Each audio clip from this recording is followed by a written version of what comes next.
लेकर विपक्ष का कहना है कि यह देवास राजनीतिक अखाड़ा बन गया है, इस बारे में आप क्या कहेंगे? देखिए, मैं तो आज यहाँ पहुँचा और इंदौर से लेकर यहाँ तक सैकड़ों जगह रुका।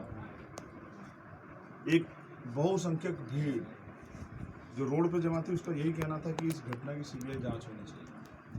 देखिए, लोकतंत्र और न्याय प्रणाली इसी बात पर टिकी हुई है कि जो पीड़ित परिवार है या आम जनमानस है, उसका संतुष्टिकरण बहुत जरूरी है। इसको तो कोर्ट भी कहता है कि पीड़ित अगर संतुष्ट नहीं है तो वो न्याय नहीं हो सकता।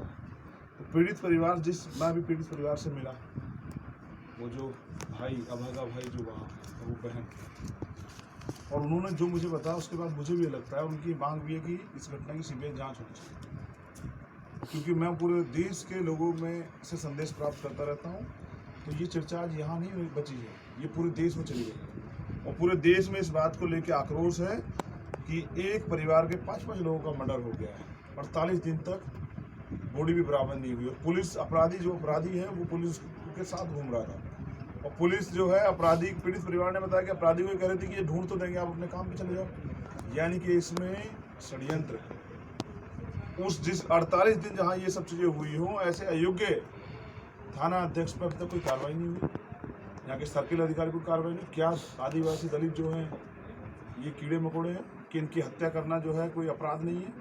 और अगर 4-5 सामूहिक हत्याएं हो रही हैं तो ऐसे जो अयोग्य पुलिस अधिकारी, उनकी क्या जरूरत है जिनके राज में हो रही है? जहाँ तक मैं समझता हूँ, हमारी मांग भी है कि मुख्यमंत्री सीबीआई जांच की घोषणा करें, और इसमें सीबीआई जांच हो वो भी सुप्रीम कोर्ट के जजों के निर्देशन में, जिससे कि आम जनता, जिसमें डर का, भय का माहौल व्याप्त हो गया है, जो कई लोगों से मैंने ये भी सुना कि वो तो प्लान करने की बात भी कर रहे हैं। तो ऐसे में तो अगर प्रदेश से लोग प्लान करेंगे तो जाएंगे कहाँ?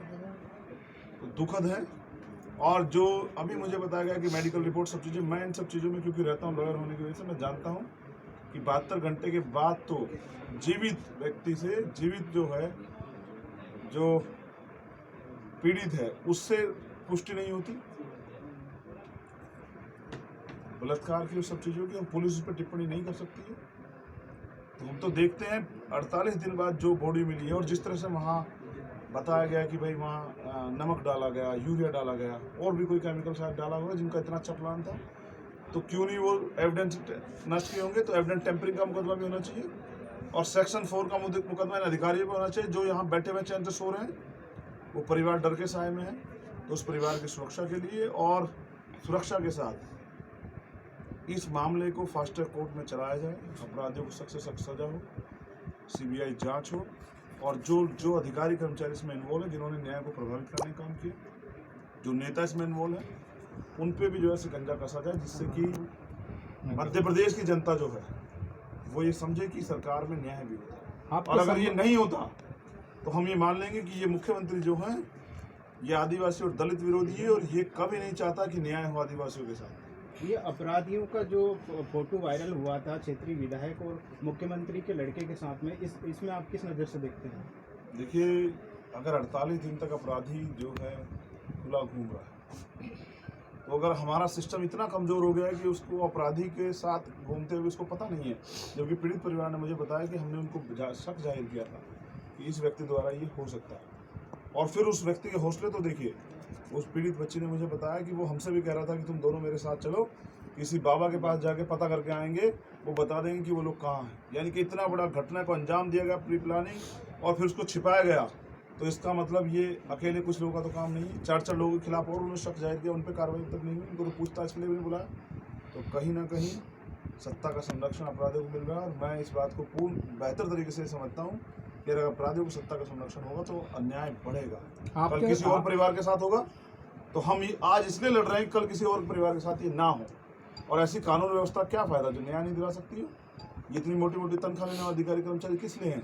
और अगर इन पर दबाव है तो ये मामला हम कहीं और ट्रांसफर करवा लेंगे। हम तो चाहेंगे दिल्ली आए मामला, और वहाँ इसकी जांच हो, और वहाँ ही कोर्ट में चले, तो हम इन सबको ले चलेंगे वहाँ दिल्ली, तिहाड़ में। और वो बता रहे हैं आप, आरोपी जो है देवास जेल में, ऐसे हीनियस क्राइम के आरोपियों को देवास जेल में, क्या इसको सेंट्रल जेल में रखना चाहिए था, इंदौर।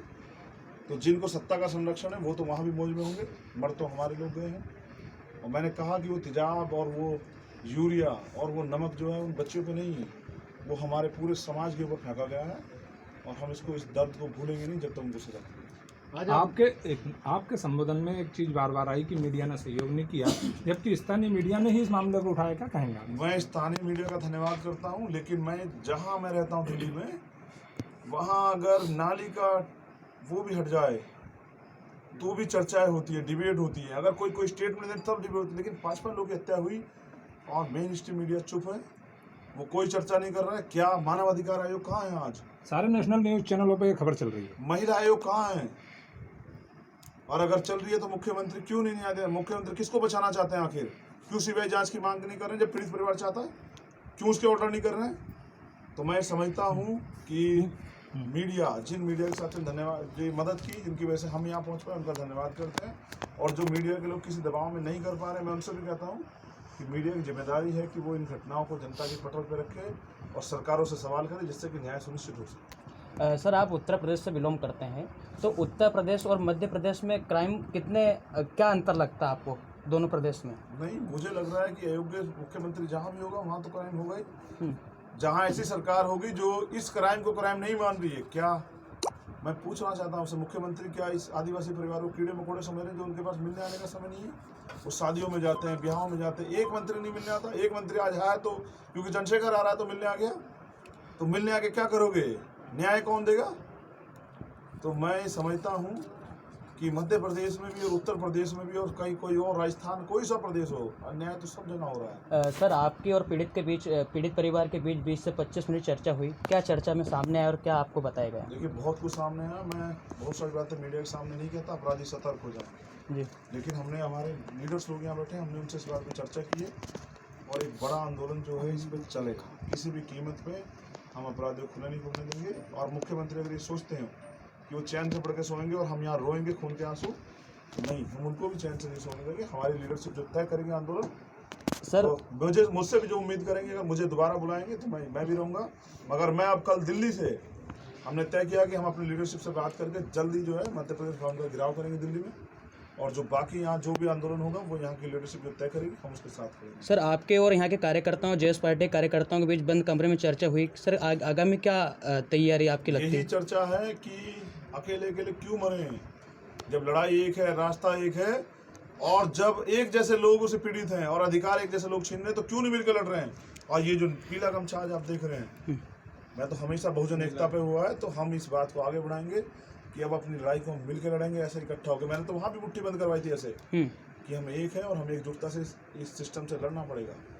और क्योंकि हमारा राज नहीं तो हमें सहना तो पड़ेगा ही, लेकिन अगर हमारे लोग तैयार हो जाए मध्य प्रदेश के, तो यहाँ राज भी बदल सकता है। धन्यवाद मीडिया के सभी साथियों का, और आशा उम्मीद करूँगा कि इस मामले में जैसे जो आगे होगा आप उसको उठाते रहेंगे, जिससे कि एक परिवार को न्याय मिले, क्योंकि ये बहन बेटी कल किसी और से भी हो सकती है। सर, अभी कुछ समय पहले सर एक लोग एकत्रित हुए थे संगठन के। सर, वहाँ पे मीडिया के मुर्दाबाद के नारे भी लगाए गए थे और मीडिया का विरोध किया गया था सर, जिसके वीडियो सोशल मीडिया पे वायरल हुए थे और यहाँ के स्थानीय कार्यकर्ताओं को ये जानकारी है। देखिए, मैं समझता हूँ कि विरोध है जनता का, और ये कभी कभी नेताओं को भी सहना पड़ता, मीडिया को भी सहना चाहिए, क्योंकि बड़ी घटनाएं जब होती तो जनता के अंदर आक्रोश होता है। नहीं सर, लेकिन मैं तो धन्यवाद कर रहा हूँ आपका, और मैं दोबारा भी धन्यवाद कर देता हूँ आपके सहयोग के लिए, इस पहल के लिए, क्योंकि सरकार के खिलाफ आवाज़ उठाना, मीडिया के लोग, मैं तो दिल्ली में रहता हूँ, सीबीआई की ईडी वाले आ जाते हैं, इनकम टैक्स वाले आ जाते हैं, आईबी वाले आ जाते हैं, तो मीडिया के लोग जो कर रहे हैं उनका धन्यवाद, जो नहीं कर रहे हैं उनको भी करना चाहिए। Thank you sir.